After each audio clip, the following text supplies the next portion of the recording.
আমাদের হঠাৎ করে ফার্মে এমন কি রোগ এসে গেল যার জন্য আমাদের ফার্মে প্রায় এতগুলো পাখি মরে গেল হঠাৎ করে। তো আজকে আমি সেই বিষয়েই তোমাদেরকে জানাবো যে হঠাৎ করে আমাদের ফার্মে কী এমন রোগ আসলো যার জন্য এই প্রায় 25খানা পাখির মর্টালিটি। তো হঠাৎ করেই আমাদের ফার্মে ডে 12 পর থেকে মানে 12 দিন পর থেকে শীতকালে বাচ্চা পাইলিন বা বলতে পারেন একসাথে জড়ো হওয়ার জন্য শীতকালে যে ডিজিজটা নর্মাল আসে সেটা হচ্ছে ইকোলাই। প্রত্যেকটা ফার্মে আপনি শীতকালেই পাইলিংয়ের জন্য ইকোলাই প্রবলেমটা এসে থাকে। তো আমাদের ফার্মেও 12 দিনের পরে এই সেম ইকোলাই প্রবলেমটা এসেছিলো।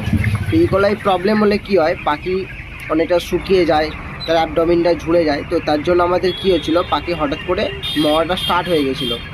12টা 14টা 15টা করে মর্টালিটি হচ্ছিলো, এমনকি আজকে তো 21টা পর্যন্ত মর্টালিটি হয়েছে। তো আমরা আজ থেকে ইকোলাইয়ের যে ওষুধটা আছে, একটা গোল্ডিগল বলে একটা পাউডার হয়, তো সেটাকে আমরা জলে গুলে দিতে স্টার্ট করলাম। আমাদের টোটাল 4000 পাখিতে 50 গ্রাম করে। তো আজ থেকে দেওয়া স্টার্ট করেছি, দেখা যাক কালকে কতটা কি নর্মাল হয়। বাকি আপডেট আপনাদের কালকে দেবো যে গোল্ডিগল ওষুধে কতটা কি কাজ হয়েছে।